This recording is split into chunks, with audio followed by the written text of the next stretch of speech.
Glory to Jesus Christ. Glory to him forever.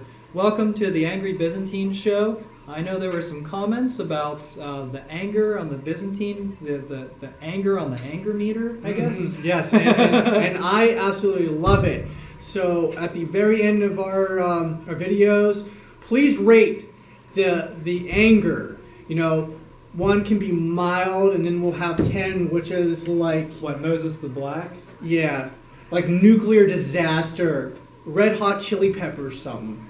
So 1 to 10 on the anger scale, that's up to you. Today, by the way, we're going to be talking about a guy. He was a little bit jolly, but... yeah, he wasn't angry. Well, he wasn't angry, but he did have a little bit of intensity in him. He slapped a guy in the face. We're talking about, I'm sure you know him, St. Nicholas. Yes. So, Peter, what do we have on St. Nicholas? Well, St. Nicholas, today is the feast day of St. Nicholas.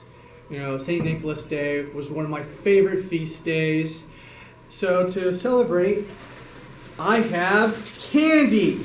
Candy for all of you guys. Look, candy. Have some candy. There you go. So, if you all know who St. Nicholas is, he's kind of like the prototype of we know of Santa Claus, which, you know, Santa Claus is a pagan god. St. Nicholas was a real man, was a saintly man who loved people so much that, you know, he gave his own money away. You know, this was a wealthy man who gave money away, and probably know the story where there was a man who wanted to give his 2 daughters away to slavery because he had to pay his debt.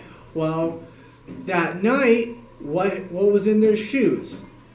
Money. So he didn't have to send his. So this guy didn't have to send his daughters into slavery. So that's where we get the concept of Santa Claus, and this is why we have, you know, the day of Saint Nicholas Day of December the 6th. Why I love this day too, and you know, really ponder on this day, you know, of St. Nicholas Day and what it really means. And if you think about it, it's kind of like Thanksgiving Part 2. You know, that day between Thanksgiving and then Christmas, and that day of preparation because, you know, we're in Advent or St. Philip's fast. You know, this is the time of preparation and giving thanks and almsgiving too. And so when you give alms, you know, you give it to, you know, graciously to your, you know, from your heart, right? And then when you're receiving that, you know, you're supposed to be, you know, you get this sense of gratitude. And that was the thing why, you know, St. Nicholas, how he helped people. He helped so many people in the poor, and they were gratitude. You know, in today's society, it's, I want more, I want more, I want more. Nothing that, you know, nothing the government does, nothing that, you know, you may give is never enough. So we just want to greed, you know. And this is something that, you know, our government, you know, loves, because the more, you know, that you want to give to someone, the more, you know, lazy and compliant people have become and more greedy they are, so you can control them. But that wasn't what Saint Nicholas was about. That's not, you know, what we are about as Catholics. You know, when we have to give someone to that are needy, you should give it to them. You know, whatever it was, whether you don't like it or not. You know, give yourself a test of faith. Give $20 to someone that's peddling money near a highway. You know, I'm sure they're probably taking, you know, they're not, you know, on the streets with 5 kids like they say on their posters, but just, you know, take a leap of faith. Just do it anyway. You know, that money doesn't belong to you; it belongs to God, right? You know, so there, you know, there you go.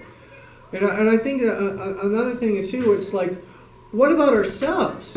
You know, when we give something to God, you know, in the homily today, it was, you know, is God enough for you? Is Jesus enough for you? And a lot of times, Jesus is not enough. He may not be enough for you. He certainly sometimes is not enough for me. So what's the problem? Is Jesus the problem? No. You're the problem. I'm the problem. The term, is Jesus enough for you, simply means, are you happy with what he gives to you? If he gives you, like say he gives you a gremlin, you know, a crappy gremlin, you say thank you, even though it's a terrible car, it doesn't matter.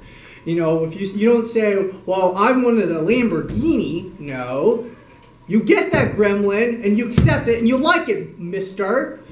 So, that's like with me, what the gifts that I've received from God. They not have been, the time that I wanted them, or they might have been exactly how I would like them, but it doesn't matter. And so you just say thank you for what God has given you. And you also say thank you for what God has not have given you. And I think that's the times when we forget. It's like, well, he hasn't given me this and he hasn't given me that, or this or that. And that's when you say thank you that he has not given you that, because you probably are too selfish and idiotic to accept it anyway. And you're probably going to go crazy, and it's just going to ruin your life. All right, Peter. Well, thank you so much for that. I did want to mention one last thing. If that wasn't angry enough for you, the story of St. Nicholas. There was, I forget what council it was. I think it was the Council of Nicaea. I might be wrong about that. But anyway, the Arian heretic was speaking. He finished speaking. St. Nicholas stood up, grabbed him by the beard, and slapped him in the face. Slapped him. That's your anger part of the Angry Byzantine Show. Thank you so much for watching. More candy. Take it. Be happy with Be happy. Rape me. Glory to Jesus Christ. Glory to him forever.